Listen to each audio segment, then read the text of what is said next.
WrestlingNewsSource.com. For all the rest of you yahoos who are out there dilly-dillying, you little wankers, we're actually receiving real wrestling news.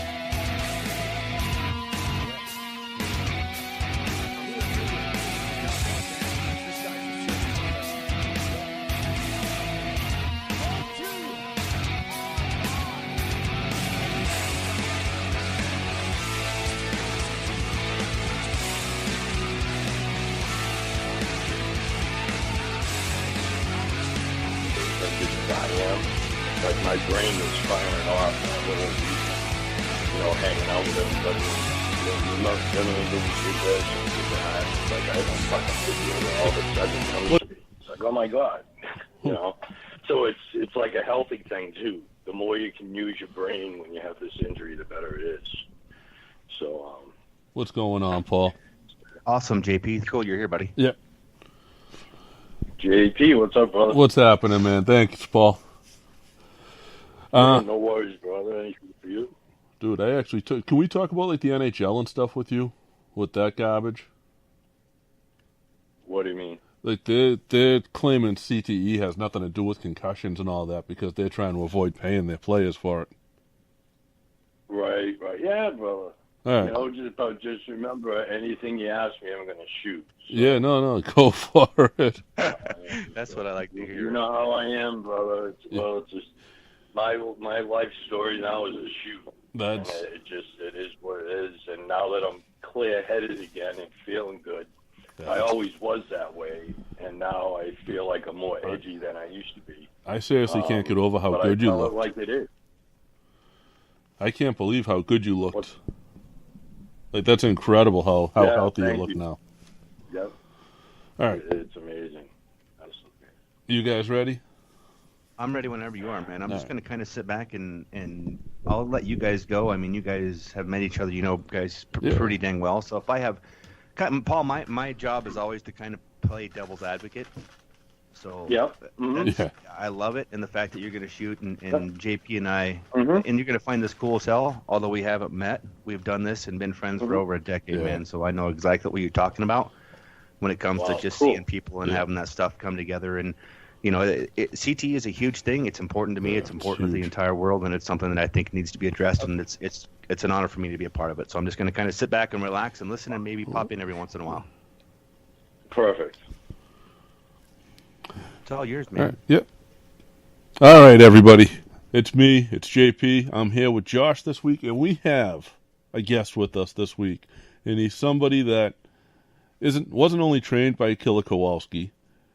He wasn't only a referee in ECW, he was a referee in WWF, and now he's becoming sort of the spokesman, you can correct me if I'm wrong, Paul, for CTE with professional wrestling, and that is Paul Richard, the Extreme Enforcer. I would get in trouble if I didn't say that. Of course, brother. Thank you, JP. Great to be here. And that's the mission now, is I'm winding down 38 years in pro wrestling. And thought I would just relax and be able to enjoy myself. With the CTE injury and everything, it's just totally changed my life, first of all, to the horrible.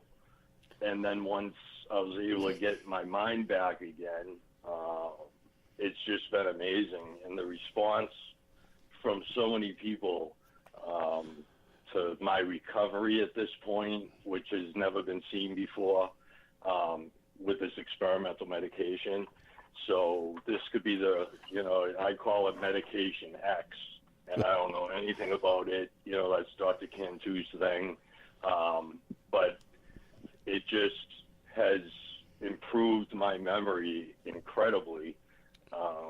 It'll never be right as it should be, but I'm able to function. And what's amazing to me is you don't think about your brain.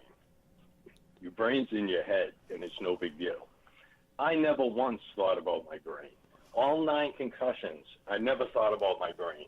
I knew my bell got rung. I know that feeling when you're concussed, and that was it. So you have a concussion. They give you a bag of ice. They look at your flight information or where you're traveling that night or the next day. If it's that night, they take your flight from you and rebook you the next day. Because you can't fly when you just get concussed because of the pressure in the airplane, can really screw you up, I guess. So, but that was it. I only got knocked out on my last concussion, number 9. All the other ones I never blacked out for, but I saw stars and had that feeling like your brain is coming out of your nose.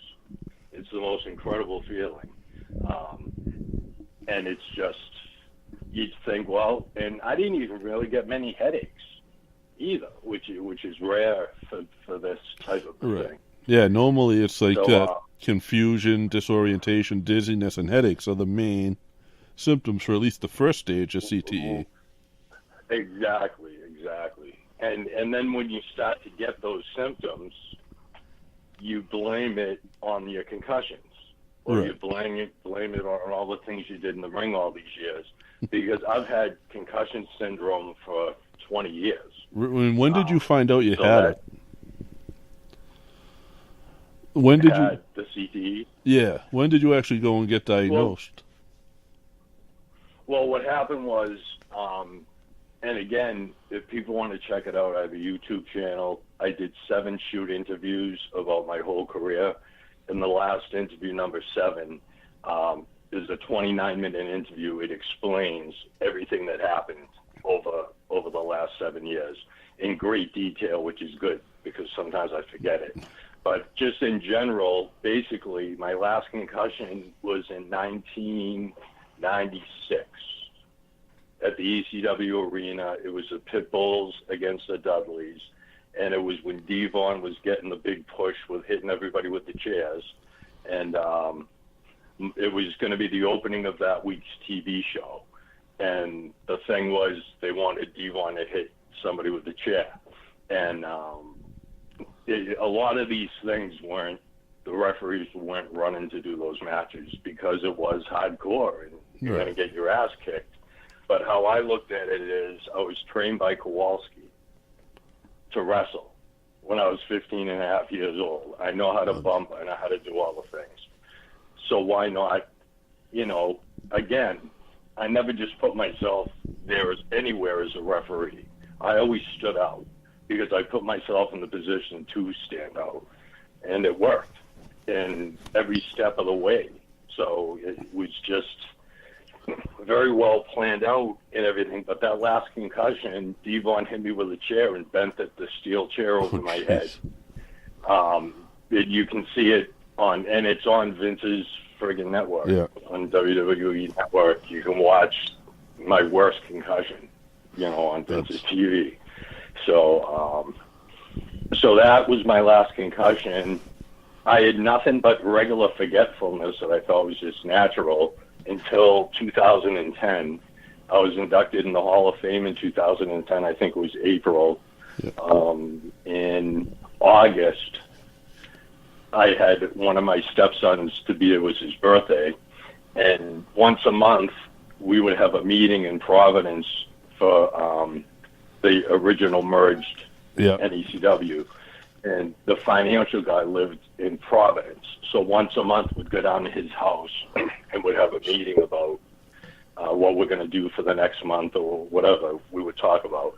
And so we had that meeting on the same day in August.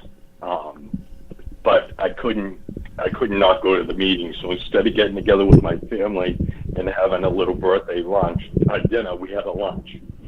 I was perfectly fine like every other day, had a couple of beers, appetizers. As soon as the main course came in front of me, my whole body froze. Oh, jeez. I couldn't move at all. All I could do was turn my head left and right. Lasted about 45 seconds, and all of a sudden I kicked right out of it. Took me about a minute before I could stand up. So they brought me into the car, rushed me to the hospital. I was there for 3 days, and keep in mind, 2 months later, I was getting married.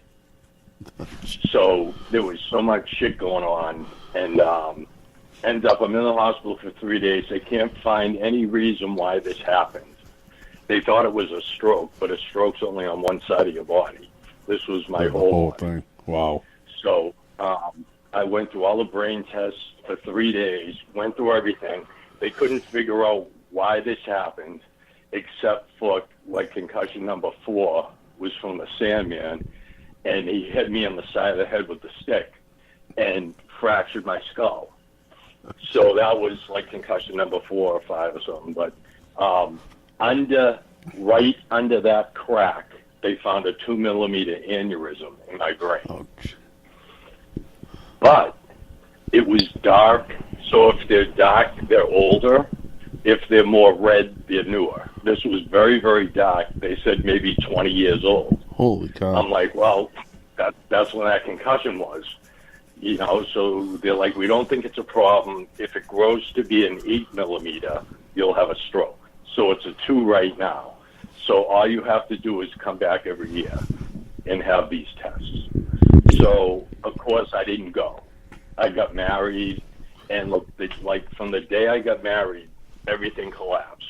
A great 4-year relationship with my ex-wife now. It was beautiful. We both had good jobs, and we made good money. We traveled all over the place. We had businesses going on, and just everything like seemed to collapse. And eventually I got laid off from my job and ended up getting divorced, and it was just a whole mess. But it's all like a cloud to me, because we now know that my CTE began on that day in that restaurant. Oh, was wow. my first symptom of CTE. I went back to the hospital that I was at. I got the whole 3-day report and the MRI, brought it to Dr. Cantu, and he looked at everything, and he said, it doesn't tell me anything different than the obvious. So it was there in 2010, but they didn't know to look for it at that point because it was such a new thing. Right. So, right. So anyway, going back to how the whole thing happened. So I went to my annual physical 2 years ago, April, and my primary doctor, Dr. Paul Dardino, I've been with him for years, and he knows me really well. And he just said to me in my physical, he goes, something's wrong. And I'm like, what do you mean something's wrong? He goes, you're just not the same. And every year you get worse. He says, every 6 months you get worse. He says, you're not even you. You're in the clouds. And at this point, I was homeless. I couldn't get a job. I was homeless. I was totally down and out. I was sleeping at the Belltime Club for 8 months, and nobody knew.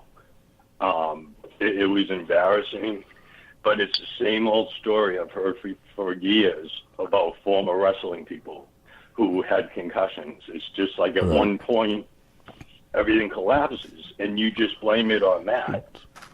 But it's really not. It's this whole CTE thing that's just crazy. And again, it's not the concussion that gives you the CTE.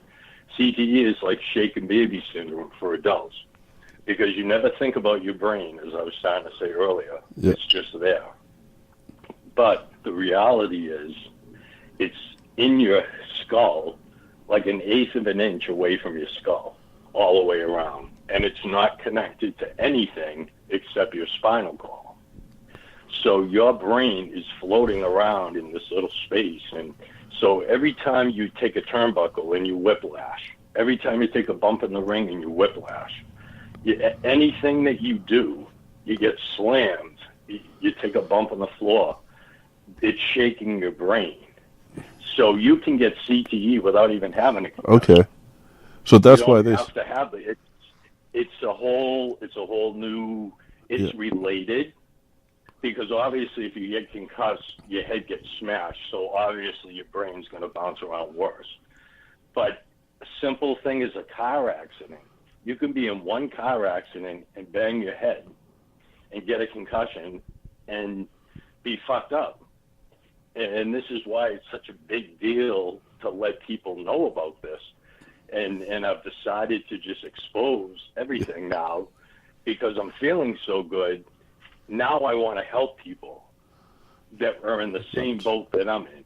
And I'll tell you, I did my speech at the Hall of Fame a couple of weeks ago.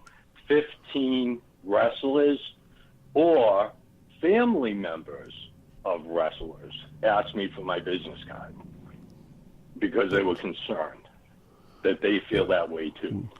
I was over with a few of your friends, and we were kind of laughing that you were saving the world, but it's such a good thing that you're doing that. Oh, it really is. You know, I joke about it, and it's like, I'm going to save the world. I told Dr. Cantu a year ago.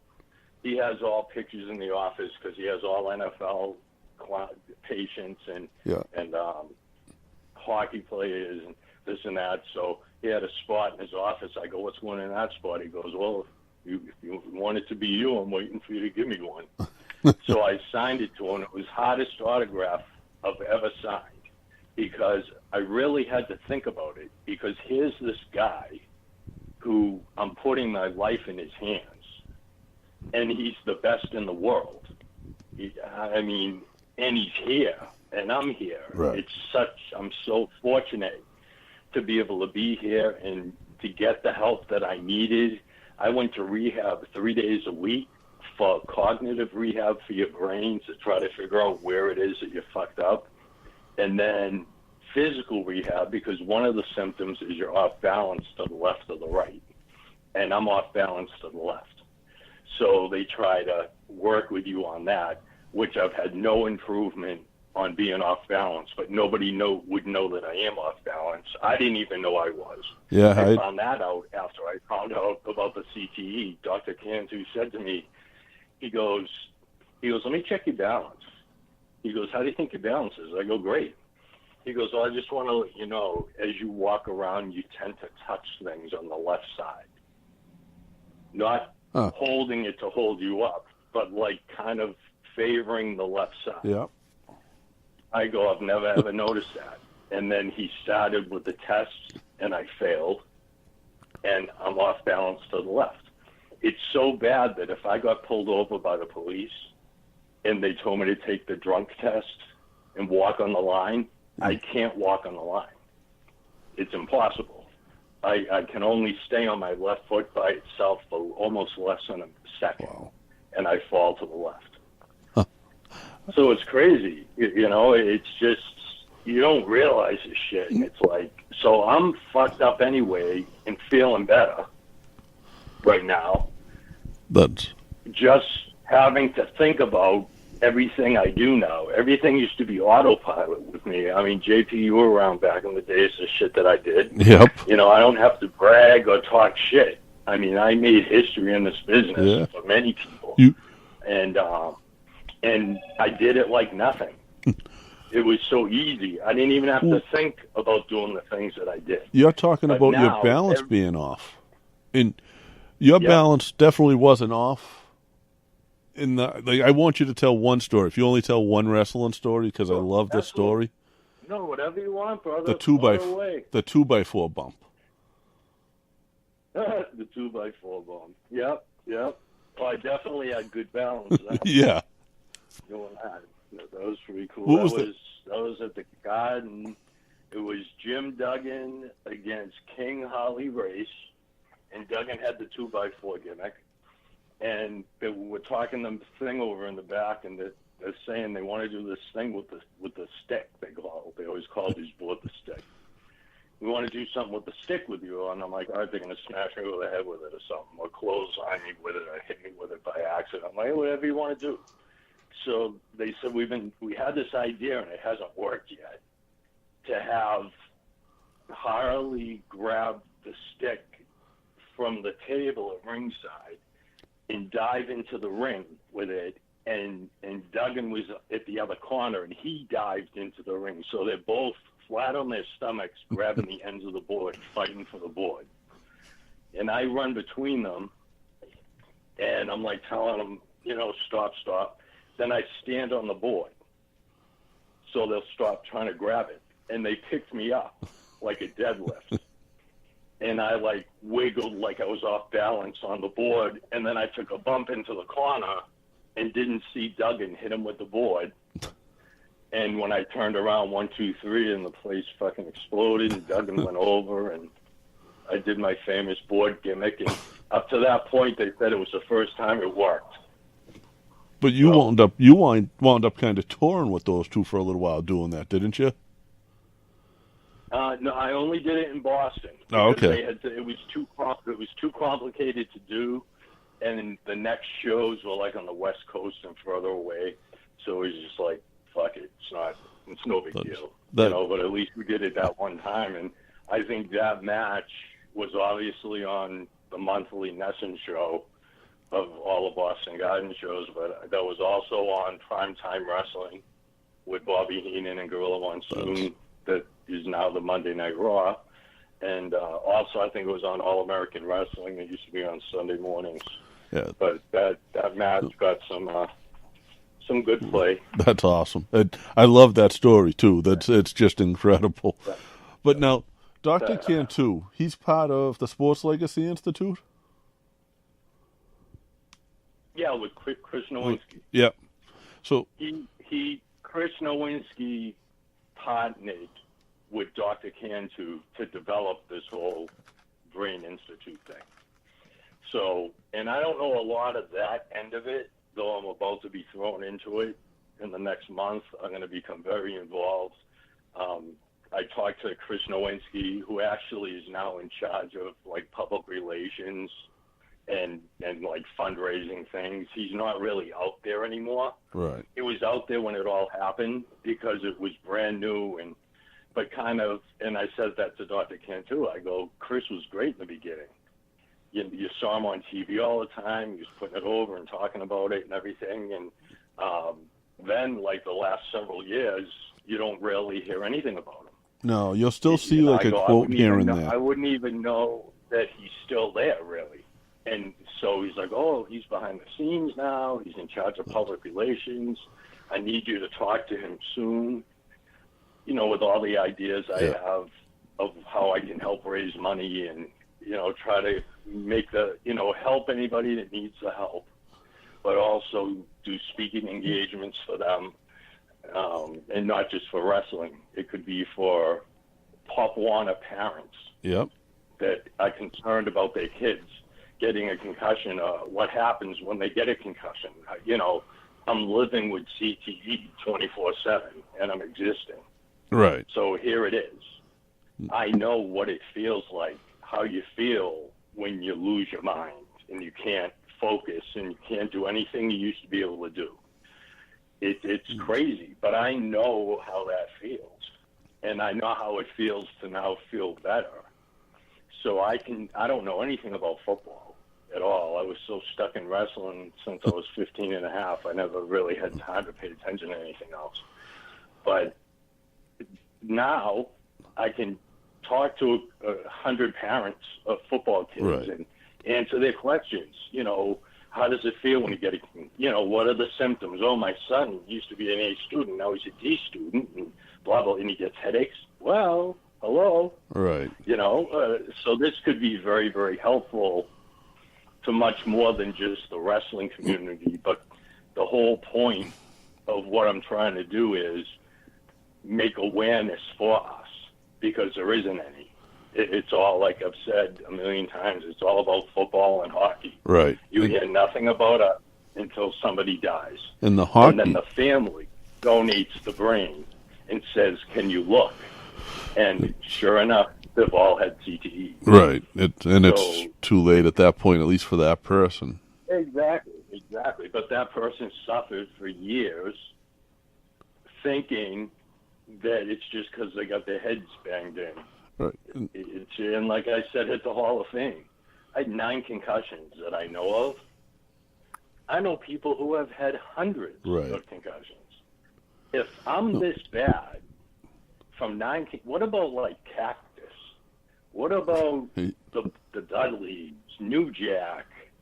Yeah. You know, all these people, Sandman, Raven, everybody I worked with in original ECW, they all have to have CTE. And many of them did after they died, when they overdosed and all that shit, because you can't deal with your life. I think it's been found in almost all of them that came out of there. It's just crazy. Absolutely crazy.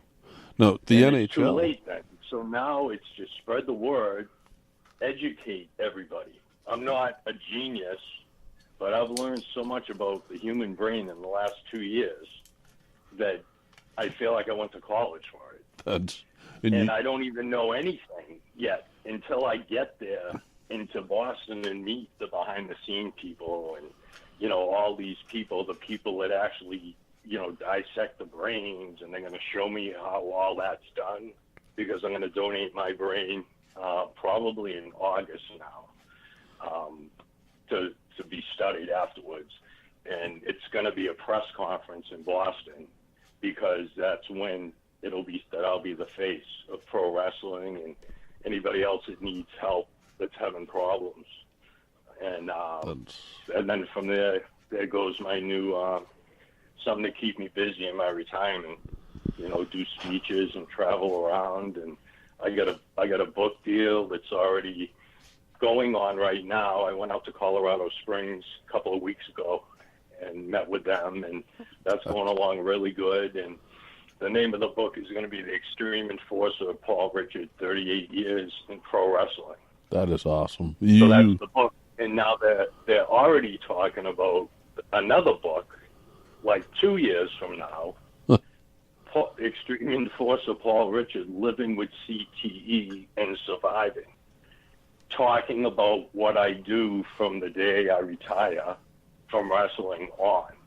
Whatever's going to happen when I walk through that door in Boston, it could be amazing. I'm going to miss you at shows. And it's going to be great, you know. And the thing is, as far as the wrestling goes, it's just, I've been there. I've been lucky. Everywhere I was at the best time. Everything I did was at the right time. It really was.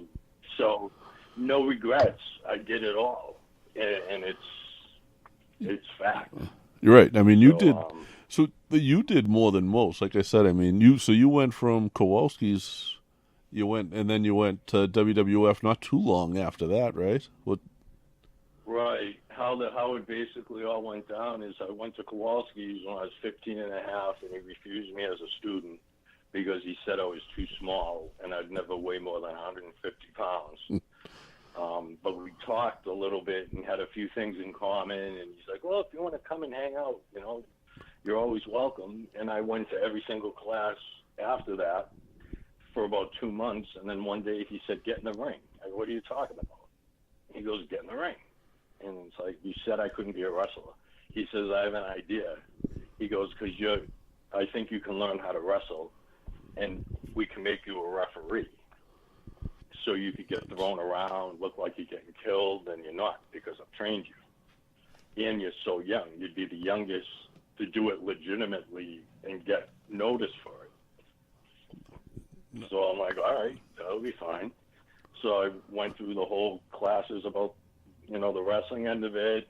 The refereeing was pretty easy. I always liked Rick Hazard that worked for World Class. Yeah. And I liked his look with the long curly hair, and he had a good build. And when you saw him in the ring, you knew you weren't going to be able to give him shit. And then the other one was Dick Worley in WWF, way back in the day. I just liked his style and his aggression and how he got in between them and he'd yell at them and be very boisterous with them through the whole match. So I kind of took a little bit from both of those guys. I took kind of a look of Rick Hazard and the attitude of Dick Worley, and just created what it became. All right, they became the Extreme Enforcer. And now there's been, I know I keep bouncing back and forth, but the CTE stuff, the NHL, have you seen the stuff in the news with them recently? You know, I haven't. I don't really follow a lot of that because it just gets me frustrated. Yeah, I mean, I appreciate hockey. I appreciate football. And like I said to Dr. Cantoon, he kind of didn't like it when I first said it to him, and then he agreed with me when I explained myself. But I said, think of it this way. Hockey players and football players are covered from head to toe with protection. We are naked in the ring. You get hit with a chair. You don't have a face mask on. You don't have a helmet. You don't have shoulder pads. You don't have a neck collar around protecting you. It's your body. So shouldn't people realize that? Shouldn't young wrestlers realize that you don't have to do it like we did it? Learn from us. You know, been there, done that, and now suffering from it, and it destroys your whole life.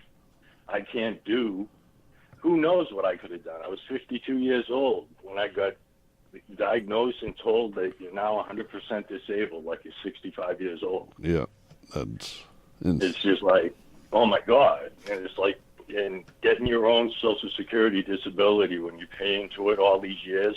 Yeah. It's almost impossible to get it. And that's another thing that I want to spread the word about is, and I'll use Tony Ulysses, and this will be part of my story when I travel and do speeches. It's going to be in the book. It's going to be in the documentary that's getting filmed. It's going to be in everything. When I worked for Vince, I got Tony Ulysses in as a job guy. Yeah. All right. And Tony Ulysses was in my class at Kowalski. 79, we both started. Wow. So he is like the longest person I know, because everybody else that was in the class you don't see anymore. They're not around. They're not involved. Right. Like Jeff Costa, Kevin Hughes, Giant David, you know, Burns is dead, Dave Castoldi. You know, all these people, nobody ever continued in the business. But Tony and I, like, constantly, we kept in touch. He was in both of my weddings. We were very, very close all these years. So I got him in to travel doing jobs around for TV, and he was all excited, and they loved him, and he loved it. And he had just, you know, in the last several years started working for the sheriff's department and had a really good guard job, you know, could retire when he's 50 with full benefits and the whole thing and this and that. And he just said to me one day, I want to go on the road full time. I don't care about my job. I want to do this. This is what I want to do. And I'm like, no way, brother. Don't do it. Remember the J-O-B is the most important thing. Right. Because without that, you have nothing. And it's so true. I'm 100% disabled. I got all my Social Security. Every month I get a check for several $1,000s. But the thing is, almost none of that benefit is from pro wrestling. Right. And that's what caused this injury, because it's so much cash or so many deals, and you know what I mean? Well, yeah, especially back in the day. So you don't have anything to account for it. And I know somebody that made millions in the wrestling business, and they've been disabled for years, and they've been trying to get their disability for years, and they keep getting turned down, and all this person is going to get is $600 a month. Oh. Because they never really worked a job in their life. They started wrestling young, made it in the business, and traveled all over the world, but didn't have any real job where they're taking out all the right shit and everything, you know? So that's a huge thing. If I didn't get into the advertising business for all those years and do so well for like 12 consecutive years, I would be screwed right now. Because if I was depending on wrestling, there's nothing there to show for it, really, financially. And especially as a referee. And nobody realizes that either. And that's a huge thing that I want to get out to the boys. You know, you all have a dream. I had a dream, too. How many people in the wrestling business does their dream really come true? Shoot, Very little. Yeah, it's a pretty small percentage. It's harder than ever. So it's just like, I don't care how good you are or this and that. It's just only a certain type of person is going to make it. And don't blow your job off for this or your career. Don't drop out of college. Or protect yourself. Right. And I'm glad that I did that immediately whenever I wasn't traveling full time. I was working for a newspaper, learning how to do advertising and how to go out and knock on doors and sell advertising, and I did very well at it. And thank God, because now I'm comfortable. You know, I get by, but it's nothing like it used to be. You know, I had more money than I knew what to do with, and now it's just like a fixed income. And but the good thing is I feel good. Yeah, I'm very happy. I'm living in a good place. My head's in the right place. Everything's just looking great. I'm like so excited. As long as I can. Yeah. Everything you got going on, Paul. You know, I love you. It's it's crazy, man. And it's just like I was starting to say. I don't know how I'm doing this. Being in this mindset, it's hard enough to just exist every day. And putting the whole thing together with Perry coming up here for the Hall of Fame and him seeing Dr. Cantu with me. And that was several months in the making, and it took a lot to get that done. Yeah. So dealing with that and trying to talk Cantu into seeing him, which wasn't hard to do because Cantu loves me. You know, he knows how I appreciate everything and everything. So he's like, I'll do anything for you. I'll be your friend. It's like, well, he's in Minnesota. We got to try to get him here somehow. You know, so it was just, and then there was an insurance issue at first, Perry's insurance. They didn't think they took it, and it just was crazy. It eventually all worked out all right. But I'm glad we just spent months. It was like promoting a show. It really. So putting all these, and then doing the Hall of Fame thing. Then doing the Bell Time Club, the seminar the next day, right? And then going to see Dr. Cantu on Monday. Remember, Perry hasn't been around this stuff for years, so it's and he's off the wall, not medicated, or he's medicated the wrong way. So it's you don't know, how he's going to feel when he wakes up. I wasn't happy till I knew he was on the plane. And I was like, all right, fine, because I knew I'd be right there waiting for him when he got off the plane. So, and the good thing was his movie people came with him. Yeah. For the movie they're making, so they were with him all the time. So, Ian is awesome. What a great guy, and what a good friend to Perry too. Yeah, I got to talk to him for a few minutes at the Hall of Fame ceremony. Yeah, and he just cares so much about Perry. You can tell. Oh, he's been with Perry a shitload the last year, and he's seen Perry decline. He said he told me on the phone before they got up here, because we started talking like 2 or 3 times a week as it was getting closer, and he would tell me just Perry has declined so much in the year I've been with him. It's unbelievable. I go, of course he has. You're only going to decline if you're not getting help. But in Minnesota, they told him the same thing they told me. Have no idea what this is. We don't know how to deal with it. You have CTE. It's a terminal brain injury with no cure. And Parkinson's, Alzheimer's, and dementia are right around the corner. And that's it.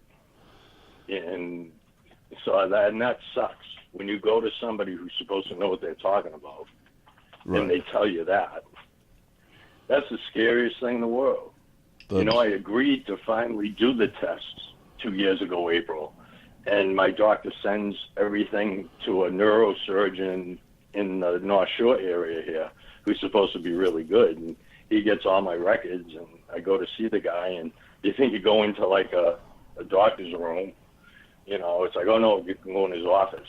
Like, what the hell's up with this? So I go in his office, gets up out of his seat, shakes my hand.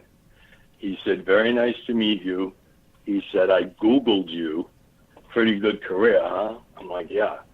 And he goes, well, very nice to meet you. He says, I've never met anybody like you before.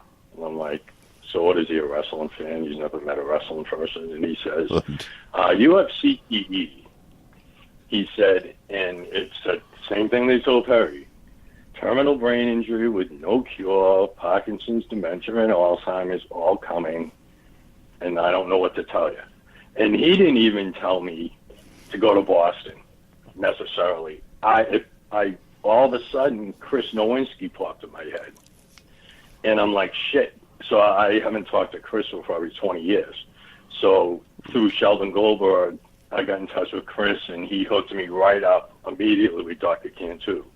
So that's how I ended up with Dr. Cantu through Chris, which was a huge thing. Because, you know, it's not easy to see him. He's big time. Oh, so I'm very, very, very lucky, and just everything's great. And I can't complain about a thing.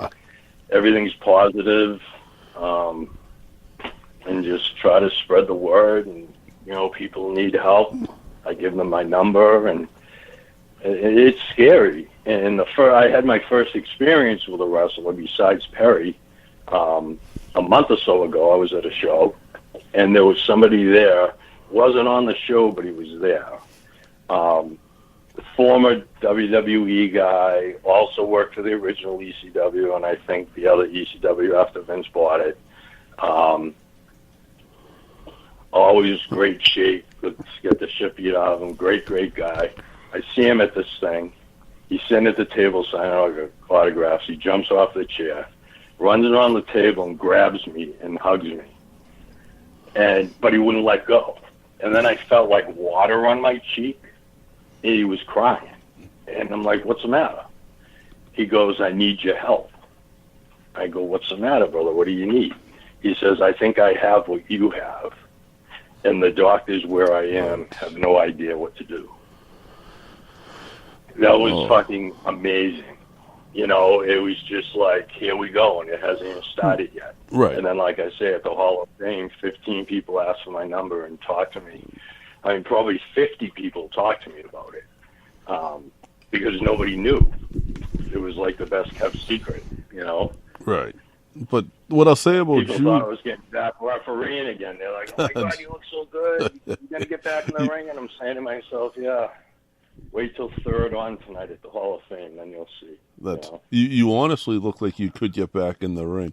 But what I want to say is I'm in the best shape. I'm in better shape than I've been in 20 years. I feel great. I'm 180 pounds, which they say I'm still overweight because now I'm not considered an athlete anymore. I'm considered a normal person. So they think I'm still 10 pounds overweight. Which I'm like, you guys are freaking crazy. Yeah, I'm not losing no more weight. I'm happy right where I am. I feel good. You know, my blood, everything that I had that was high is all normal now from losing 60 pounds. And I just did it by changing my diet. And I couldn't work out anymore because I was off balance. So it's like no more going to the gym. You're done. Right. Because you could just drop something. So the minute I couldn't work out anymore, and then I changed my diet, the weight just flew off me. It was unbelievable. And it was the first, and I really just lost fat. I didn't lose like frame, you know, so that's why I don't want to lose more weight. And I've been doing push-ups, which I shouldn't be doing because my neck is still fucked up.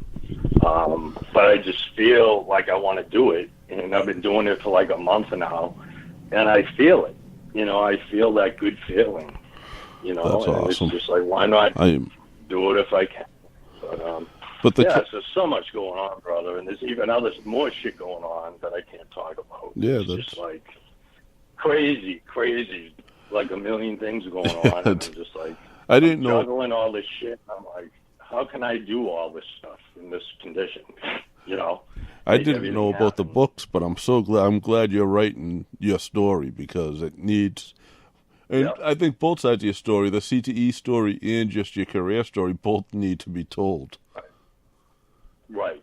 And that's what happened. I put the 7 interviews up on my YouTube channel, Paul Richard Pro Wrestling, and I did the interview with the wrestling professor. You know, he's from Foxborough area, and he does a lot of filming. And he had come to a bunch of shows, but there's so many people that are always around. I don't pay attention to everybody that I meet, you know. Right.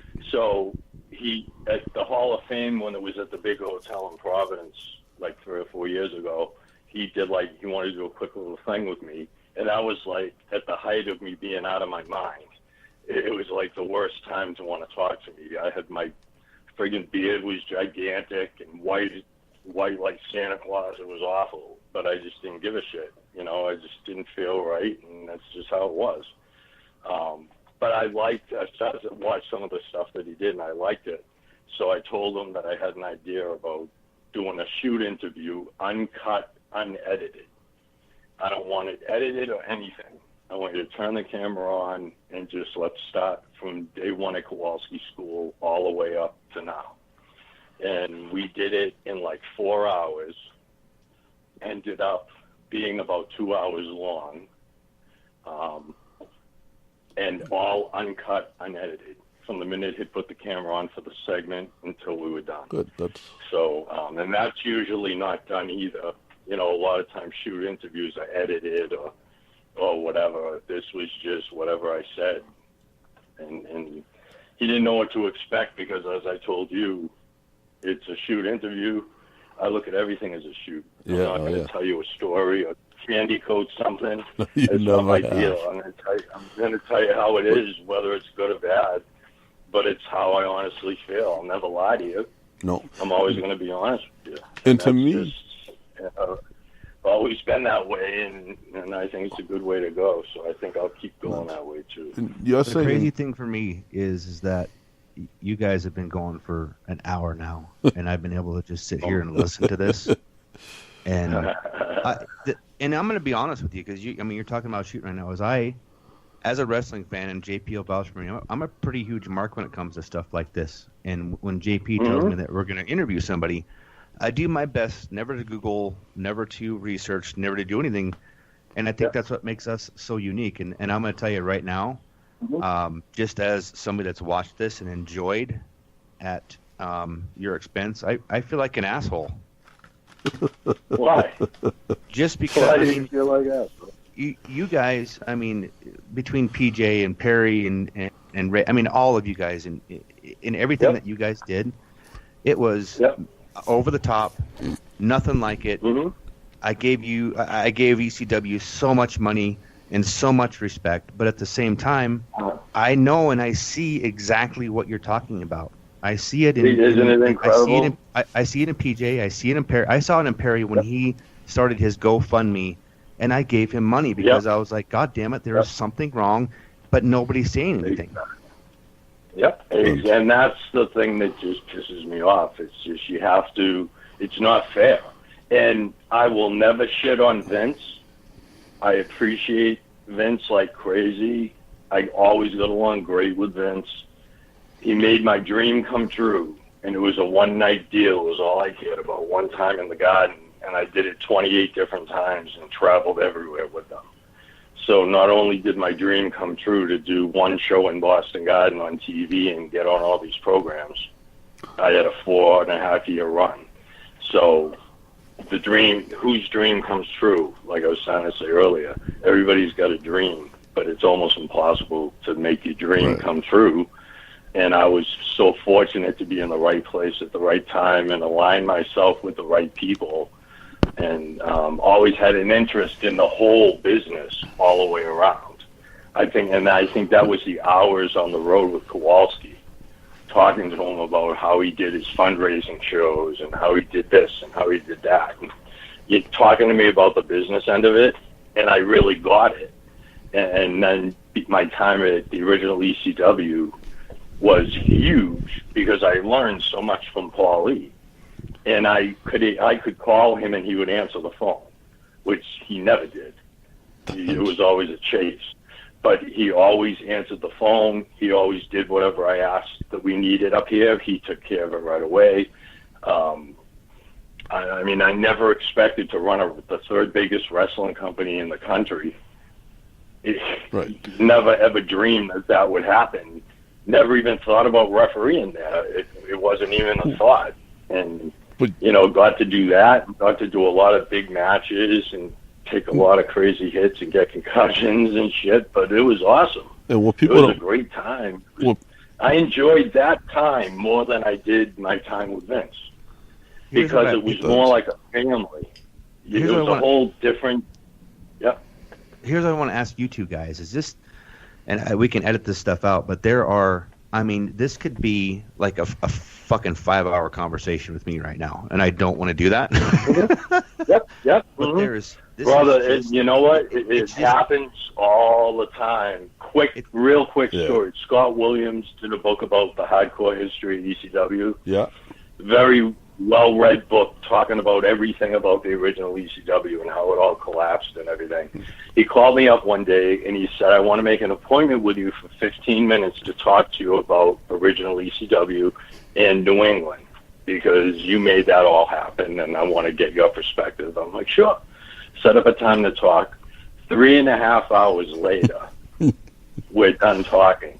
Now, it's supposed to be a chapter about New England in the book. It ends up being like a 24-chapter book. Like 11 of the 24 chapters, they talk about New England or mention me by name through the whole book.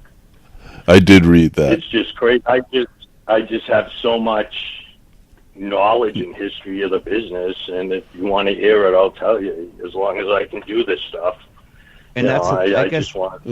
That's the thing I want. I guess that's the thing I want to take the opportunity is, and I know it's probably challenging and frustrating at the same time. But do you have like a Twitter account? Are you on Instagram? Are you on Facebook? Are you on all this stuff for social media? If there's somebody that actually wants to reach out. No, I'm not on any social media at all. I just never have liked it and never had time to deal with it. But I think there is going to be a Facebook thing made up for the Extreme Enforcer Paul Richard CTE, where it's gonna be mine, but someone's going to handle it. Yeah. So people will be able to reach out to me like for interviews and all kinds of shit like that, and then they can say to me, I don't even care about looking at the friggin' thing. I still don't give a shit about it, but it's just like, this channel wants to interview you, this channel wants it, what do you want to do? Should you, let them deal with it, and bing, bang, boom. But this way here, more people will be able to reach out to me. I'm also going to get an email address just for this, because right now I started using the NECW email address, but I need something that's going to be on there as long as I'm around, and I don't know, how long the NECW websites will be up, who knows what'll ever happen. So I figured if I just put it on my own personal, then I'll always have it. But it's like becomes a problem because now people are getting it and they're emailing me and this and that, and it's just like I'd rather just have a separate thing just for the whole CTE thing where everything can go in that direction. So that's another thing that I'll talk about with Chris Nowinski when I meet with him in July. How we deal with all this, because I don't know how to deal with all this stuff. It's like I told Chris, I go, you could tell me right now that I have to go to Stanford tomorrow to see Vince. He wants to talk to me. And I would go and I'd walk in like I own the place and I'd see Vince and I'd shake his hand and hug him. How you doing, Vince? I'd sit down, like nothing. But all this that I'm about to experience as far as trying to help people and all, spread the word, awareness and prevention and all this that I'm doing. This book deal that, my shoot interviews I've done, and now it's going to be turning probably into a movie now too. And 2 books, and it's just like, how do you friggin' deal with this shit? I have no idea. So the biggest thing is to get with Chris Nowinski, because I'm sure he's dealt with this stuff, and he knows, and supposedly I think they have their own like public relations department, so I may not have to deal with anything. I'll just let them handle everything. Right. So the ideal. I guess the reason I asked the question too is because there's not going to be a whole lot of people that listen to our podcast right now, but on a personal level, because this is something that JP and I, and specifically with the podcast on Iriship that we've done, this is something that we've felt has been needed for over a decade, especially when it comes to health, insurance, and where. And I'm going to ask you a tough question, and that's what I do. Is where when we're talking about CTE and we're talking about pro wrestling, and the skeptics start listening to this, and they say, "Well, it's accountability. I mean, look at him; he's on TV. He got paid money. I mean, who cares? I mean, he made the decision, right?" Right. Well, most of the concussions that I got, I knew I was going to get hit hard or get thrown hard. It doesn't happen like someone smashes you and you don't know what's going to happen. You know what I mean? It's just so that it's going to be a hard hit, and you just hope that you take it the right way, that you don't get hurt. And that's, So it's ridiculous, and it's even more ridiculous now looking at it. My association with the Bell Time Wrestling School is it's all about the Extreme Enforcer, and you did all these things and this and that, and even at NECW shows, if you wanted to use a chair in a match, and you're going to hit someone in the head with a chair, you could do it, definitely. I love it, but don't put your fucking hands up. It's TV. It's fake. Make it look real. Shock value, like the Extreme Enforcer always did. Otherwise, I'll get someone else to do it. That was my attitude. And then with the students, the same thing. Don't put your hands up. Don't shy away from anything. Take everything. Make it look spectacular. Now this happens to me, and I have to totally 360 spin myself around and say, wait a minute, everything I've been telling you I thought was okay, but I didn't know about the CTE thing that I suddenly have. And it's just it's not necessary. No more chair shots to the head at all for any reason. Yeah. Even if you put your hands up. No, absolutely not. Kick the guy in the gut and friggin' hit him as fucking hard as you can in the back with a steel chair. Smash him in the legs with the steel chairs. People are not going to go home, like the wrestling professor said to me, because we did the 7 shoot interviews beginning of October, I think. And it was the night after NECW's last show we had in Wakefield. And the main event was a crazy through tables and all this shit and chairs and ladders and everything. I told him before it all went down, no headshots. They killed each other, didn't do one headshot.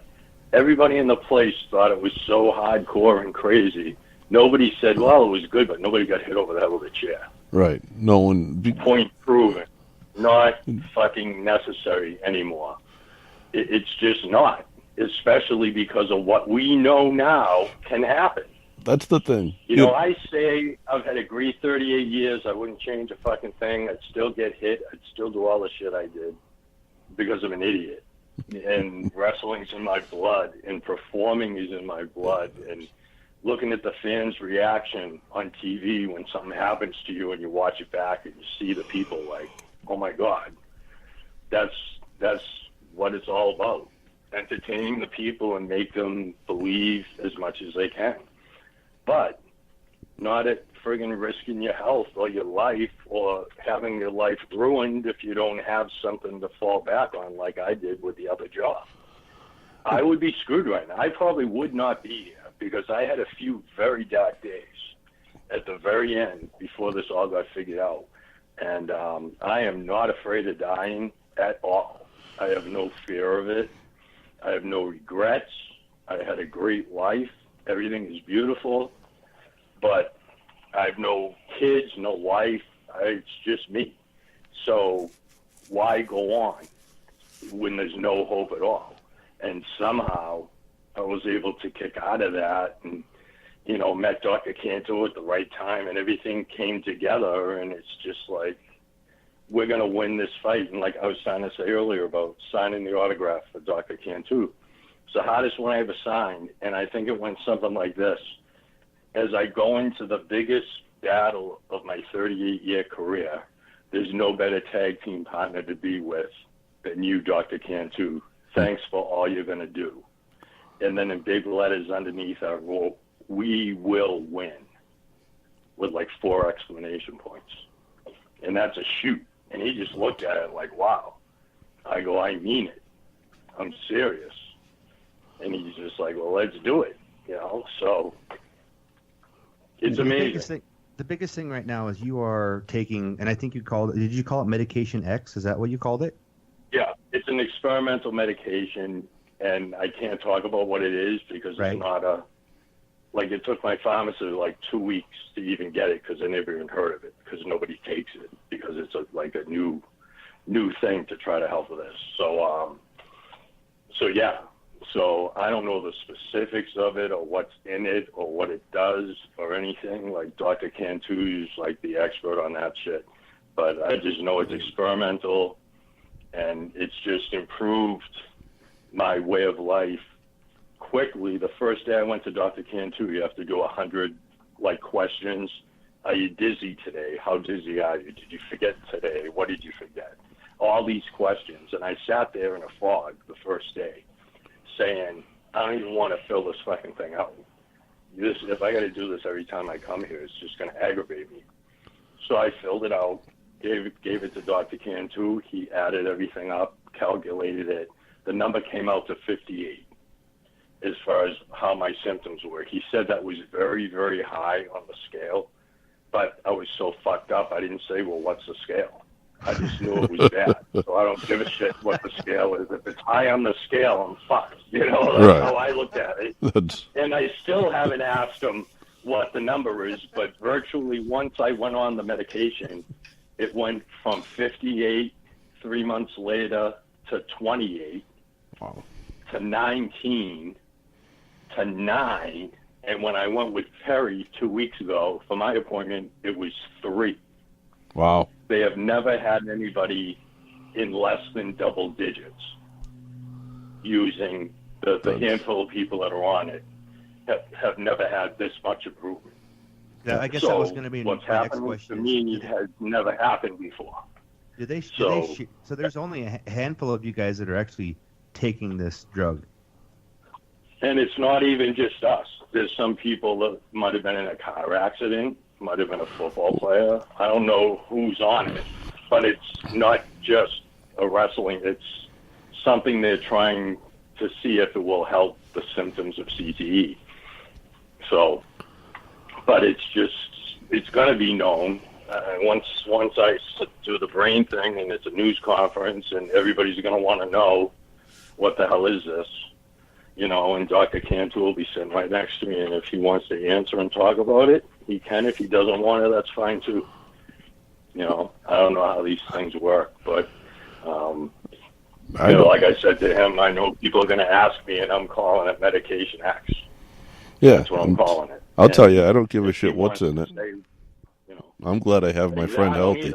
That's the thing. I don't give a shit. Well, all I know is there's a lot of bad side effects that people have had from it, but I've had no side effects, which is another amazing thing. So, can it work for everybody? Who knows? But I would say I'm 80% back to normal at this point. Wow. And if it even, I remember when I was 10% back to normal, 20%, 40%, halfway to normal. I remember how I felt through all these stages over the last year and a half. And it's amazing how everything like comes back to you. Like I talk about it often that it's like waking up in the morning and it's all foggy outside. You know, those mornings, and then like in 5 minutes it's gone. For no apparent reason. It just disappears. And that's what was happening. The clouds and the fog was disappearing, and I was able to have a conversation.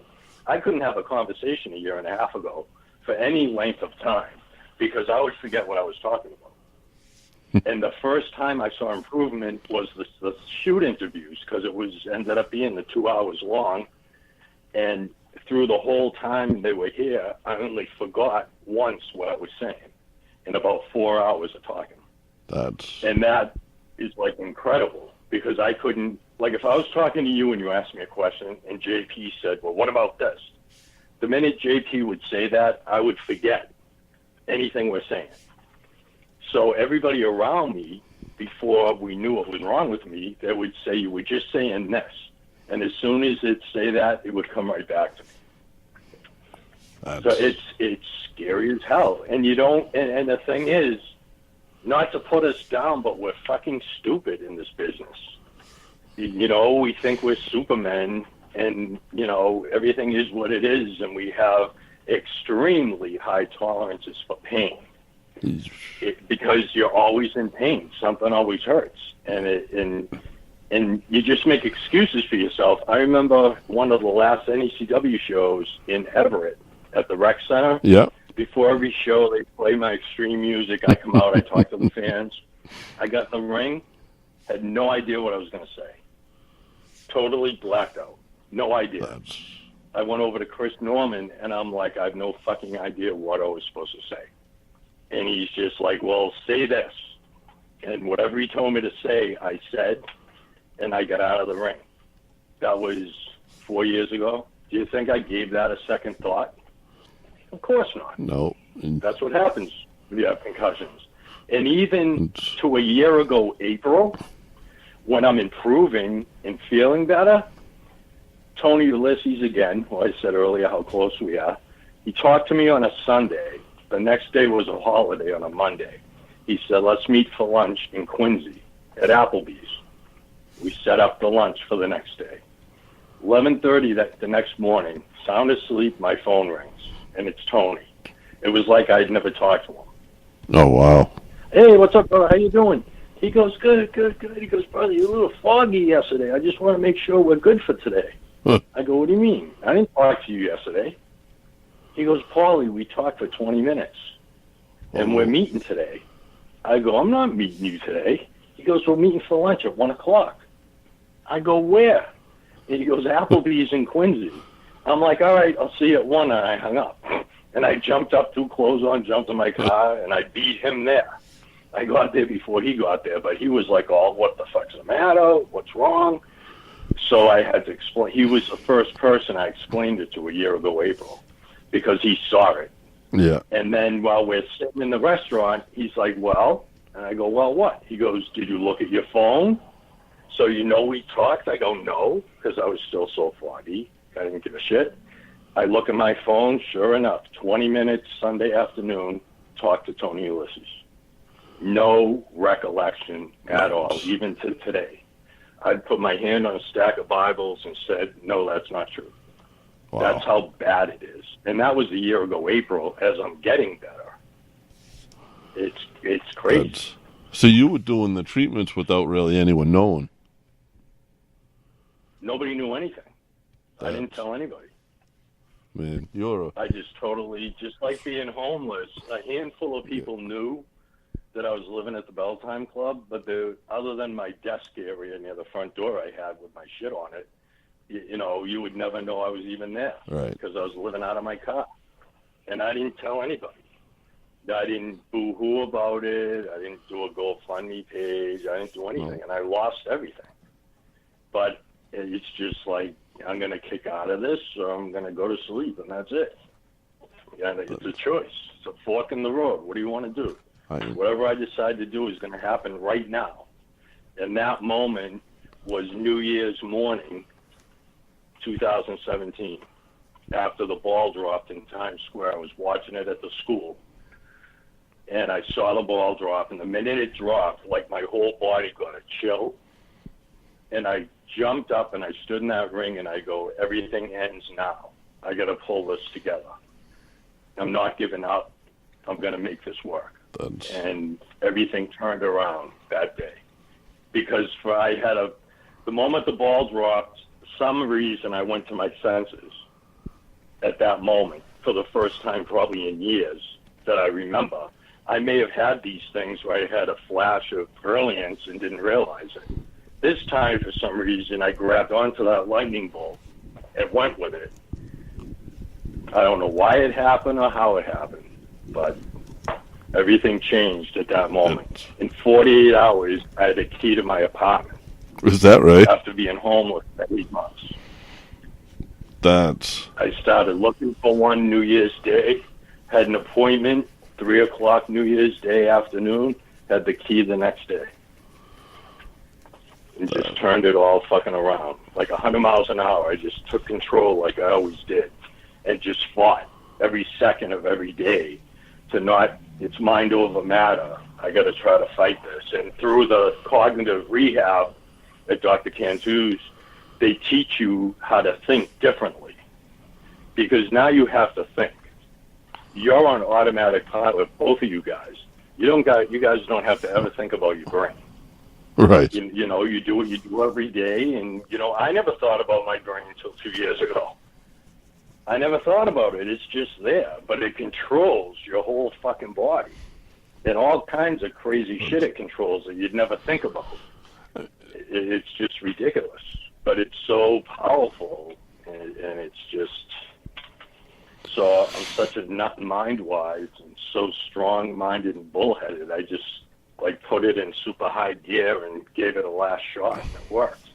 I am glad. I mean, I can't say how glad I am, because you're someone who you keep saying you don't know how you're doing all this to help people, but Paul, as long as I've known you, you've helped people. Whether it's like you've been one of those guys who everyone knows is a veteran at the shows, who kids don't have to ask you for your opinion or for advice. You offer it up and you go to them and you give it, and that's just always have you been.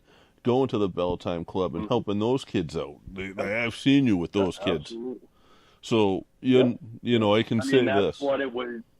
That's how it was in my mind, all fucked up, but done really, and having no interest in wrestling.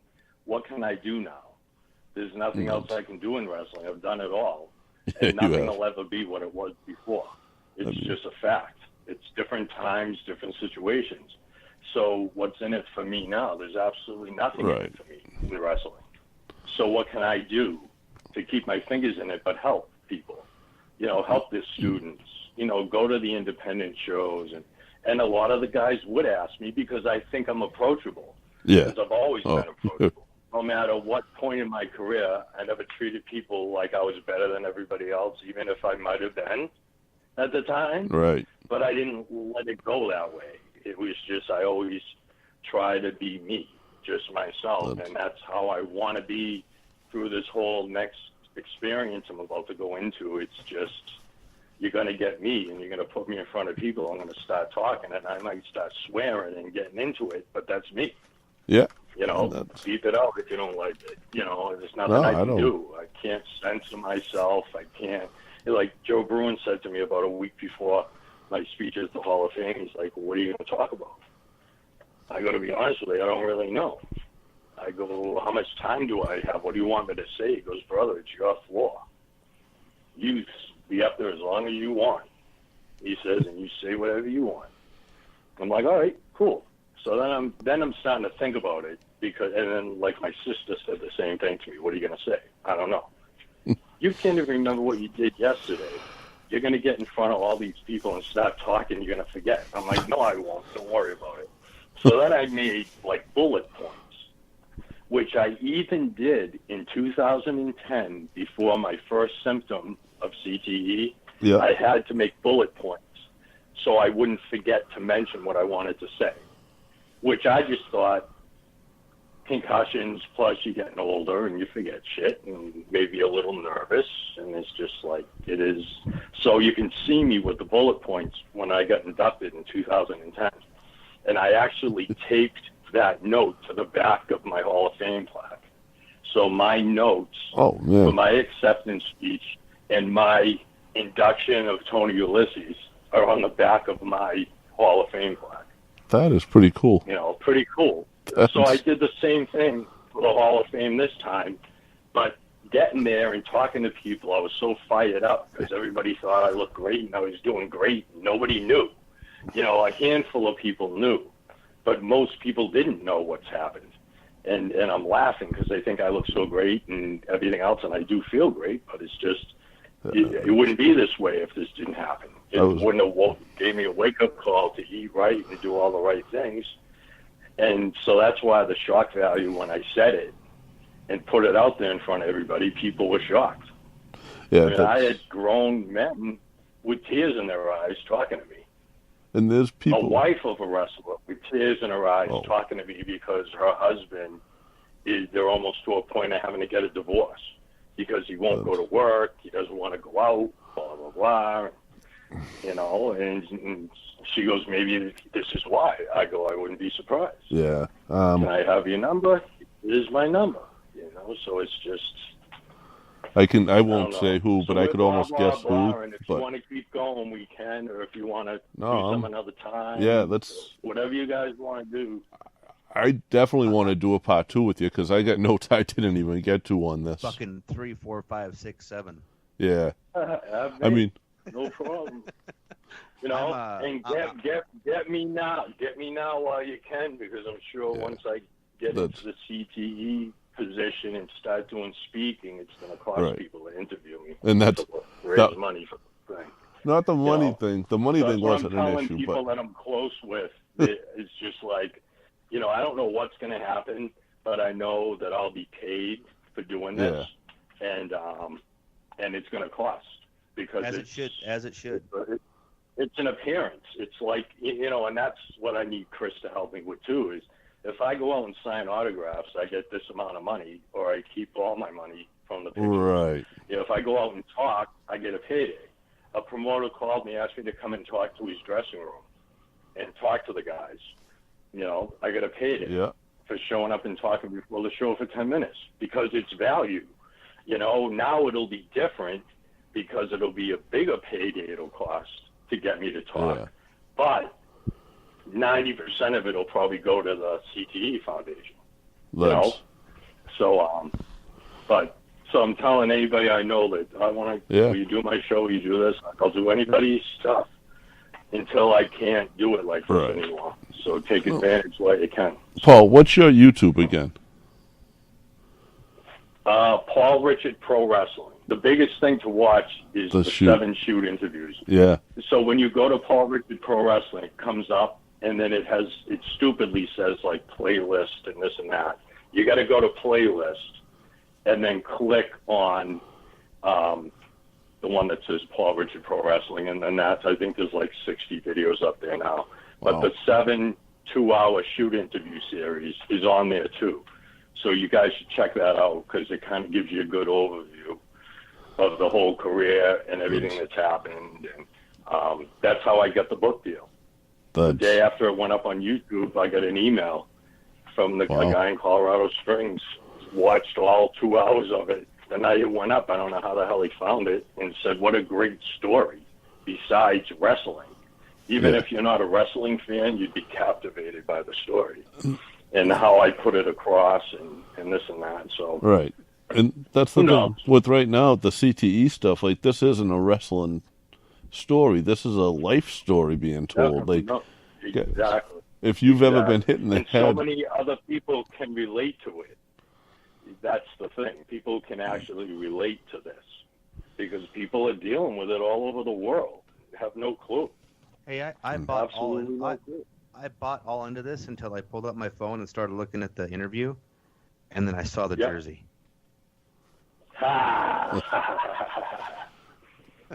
Yes. I'm Brady, my main man. I'm a Steelers fan, so I gotta at least tell you it's an honor because, Roethlisberger does have a signed jersey of Tom Brady in his office in his house. Really? That's awesome. Wow. But, Paul, I won't hold you up anymore, man. I appreciate your time. I appreciate what you're doing, not just for the podcast tonight, which I appreciate. I appreciate what you're doing for everybody right now, man. You really are. Absolutely, brother. It's my pleasure, and just blast this out wherever you can. Yeah, I don't know where it goes out or how many people can see it, but blast it out as much as you can. We'll have it out on Twitter and all the podcast sites tonight. So, Paul, I just want to tell you from the bottom of my heart, thank you for everything that you did, and really, really thank you for everything that you're doing. Thank you, and thank you for appreciating it and helping me spread the word because that's the biggest thing now is to make awareness. So. Yeah, Paul, you got my phone number. You got my number, so when you got stuff to plug, send it to me. I'll throw it out on my Twitter and Facebook and all that. So. Absolutely. Cool. We'll get a link. We're going to get a link up on the website right away too, probably tonight, and get some stuff out there so it's there. See, people need something to address, then we can get it to Dr. Kenty's website and stuff out there too, man. Sure. Whatever you can do. All right. Appreciate it. All right, guys. All right, guys. Thank you so much. Talk to you soon. Paul. Thanks, Paul. Bye. All right, bye. Wow. All right. Yeah, wow. So I just want to explain who he is because he's a very humble guy. Dude, I know who he is now. I know who he is. I'm fucking marking out and trying not to. Did you ever watch Univision for ECW? Yeah. Yeah, he was the one that got that. Paul Richards got that deal. Paul Richards brought ECW to New England. He got them. Basically, he was the one that, we joke about. We got ROH to the Cow Palace. He got ECW out of Philadelphia. That's fucking crazy, that was him. That was literally so. I mean, and he's just such a great guy. Like Paul's like a good friend. I love seeing him at shows. And when he ever told me at the Hall of Fame everything he was going through, I was like, Paul, need to get the word out, because this is what you're trying to do, is spread the word. Let's get you on the podcast. And he was like, yes, instantly. And I texted him. I think I texted him Thursday. He's like, can we do Monday? So. I was just sitting here listening to you guys, man, and I was just, my mouth was open, and I was just, when he was telling his story, and he was talking about, I was writing down questions like how serious, when was, he answered all those questions, and he said, go watch my 7 Thank shoot you all for interviews. tuning into the Irish. Just all that, and I'm sitting here and I'm thinking like, okay, what were some of his bumps? And then he said, yeah, when he talking about, I see I can see them physically when he was describing them. I recall them in my head. I'm like, holy shit, that's him. The Duggan bump. Oh God, the 2x4 bump. Like, I love that story. Like he. And I wanted to ask him that question about accountability, because nobody knew what CTE was. No. Nobody, like, oh fuck, I hurt my head, no big deal. So, who cares? Whatever. What's going to happen? Nothing. CTE was post-concussion syndrome 5 years ago. It was post-concussion syndrome. It was something different 5 years ago. Now it's CTE because it's not always affiliated with a concussion. So. Right. That's the big thing. It's like he said, it's like shaken baby syndrome for adults.